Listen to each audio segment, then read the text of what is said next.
Hi అండి, అందరికీ నమస్కారం అండి. ఫ్రెండ్స్, ఇప్పుడు అందిన వార్త. ఏపీలో దీపం 2 పథకం కింద గ్యాస్ వినియోగదారులకు ప్రభుత్వం ముఖ్య ప్రకటన అంటూ అప్డేట్ అయితే రావడం జరిగిందండి. అయితే ఇందుకు సంబంధించిన వివరాలు అయితే మన వీడియోలో తెలుసుకుందామండి. ఎందుకంటే ఏపీలో దీపం 2 పథకం కింద ఉచిత సబ్సిడీ కింద గ్యాస్ సిలిండర్లు తీసుకుంటున్నారో వారికి సంబంధించి ప్రభుత్వం నుంచి ముఖ్యమైన అప్డేట్ అయితే రావడం జరిగిందండి. అయితే ఇందుకు సంబంధించిన వివరాలు అయితే మన వీడియోలో తెలుసుకుందామండి. ప్రభుత్వం ఏం చెప్తుంది ఏంటి అనేది వీడియో మాత్రం పూర్తి వరకు చూడండి ఫ్రెండ్స్. అప్పుడే మనకి పూర్తి సమాచారం అయితే తెలుస్తుంది. ఇక లేట్ చేయకుండా టాపిక్లోకి వెళ్ళిపోదాము. ఇక ఆంధ్రప్రదేశ్ ప్రభుత్వం మహిళల కోసం దీపం 2 పథకాన్ని అమలు చేస్తుంది. మహిళలకు ఏడాదికి 3 గ్యాస్ సిలిండర్లను ఉచితంగా అందిస్తుంది. దీపం 2 పథకం కింద అర్హులకు మాత్రమే గ్యాస్ కనెక్షన్లు అందించేందుకు, అక్రమ గ్యాస్ కనెక్షన్లకు అడ్డుకట్ట వేసేందుకు ఈకేవైసీని అమలు చేస్తున్నారు. గ్యాస్ కంపెనీలు యాప్లను అందుబాటులోకి తీసుకొచ్చాయి. ప్రతి ఏటా కూడా గ్యాస్ వినియోగదారులు ఈకేవైసీ చేయాల్సిందే. ఒకవేళ కేవైసీ చేయకపోతే సబ్సిడీ డబ్బులు జమ చేయరు. ఆయా కంపెనీలు గ్యాస్ వినియోగదారుడి ఐరిస్ వేలిముద్రతో ఈకేవైసీ ప్రక్రియను పూర్తి చేస్తారు.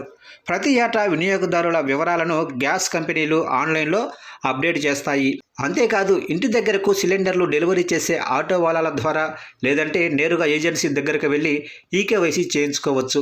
ఇక చాలామంది చనిపోయిన వారు, వలస వెళ్ళిన వారి పేరుతో ఉన్న గ్యాస్ కనెక్షన్ల ద్వారా గ్యాస్ సిలిండర్లు తీసుకుంటున్నారు. అలాంటి వారికి అడ్డుకట్ట వేసేందుకు ప్రభుత్వం ఈకేవైసీని తీసుకొచ్చింది. అప్పుడే అసలైన లబ్ధిదారులని గుర్తించే అవకాశం అయితే ఉంటుందంటున్నారు. ఆయా గ్యాస్ కంపెనీలు అందుబాటులోకి తీసుకొచ్చిన యాప్ల ద్వారా ఈకేవైసీని చేసుకోవచ్చు. ముందుగా యాప్ ఓపెన్ చేయగానే గ్యాస్ నంబరు నమోదు చేయాల్సి ఉంటుంది. ఆ వెంటనే వినియోగదారుడి వివరాలు కనిపిస్తాయి. అప్పుడు ఐరిస్ కానీ వేలిముద్ర వేయగానే ఈకేవైసీ ప్రక్రియ పూర్తవుతుంది. గ్యాస్ వినియోగదారుడు gas book, Aadhaar card, link అయిన మొబైల్ నెంబరు ఖచ్చితంగా ఉండాలి. ఒకవేళ ఆన్లైన్లో కుదరకపోతే గ్యాస్ ఏజెన్సీ దగ్గరకు వెళ్ళి వేలిముద్ర వేసి ఈకేవైసీ ప్రక్రియను పూర్తి చేయొచ్చు.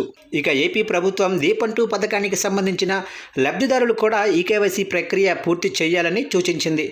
ఇక లబ్ధిదారులు కూడా లేదంటే ఏజెన్సీల దగ్గరకు వెళ్ళి ఈకేవైసీ ప్రక్రియను పూర్తి చేసుకోవచ్చని చెప్తున్నారు. అయితే ఇప్పటి వరకు కూడా కొందరు ఈకేవైసీ ప్రక్రియను పూర్తి చేయలేదు. అలాంటి వారు కూడా వెంటనే ఈకేవైసీ పూర్తి చేయాలని అధికారులు సూచిస్తున్నారు. అప్పుడే అనర్హుల్ని గుర్తించవచ్చు అంటుంది ఏపీ ప్రభుత్వం.